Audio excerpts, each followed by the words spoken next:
দেখো এই প্রশ্নটা রেলওয়েতে এসেছে, খুব ইম্পর্ট্যান্ট একটা কোশ্চেন। প্রশ্নেটা আমি ইংলিশে লেখা আছে, আমি বাংলায় বলে দিচ্ছি। বলা হয়েছে স্কুলে ছাত্রের নাম্বার 37-এর বদলে 25 লেখা হয়েছে, যার ফলে তাদের অ্যাভারেজ মানে গড় নাম্বার 4/3 করে কমে গেছে। তাহলে স্টুডেন্টের সংখ্যা কত ছিল এটা বলা হয়েছে।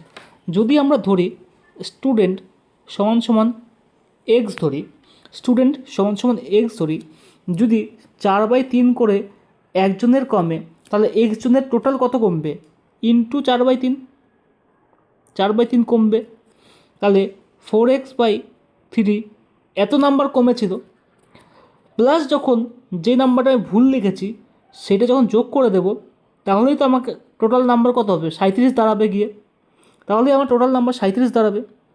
ঠিক আছে, এই নাম্বারটা কম ছিল, এই নাম্বারটা যে নাম্বারটা কম ছিল সেটার সঙ্গে 25 যোগ করে দিয়েছিলাম, তবে গিয়ে 37 দাঁড়ালো।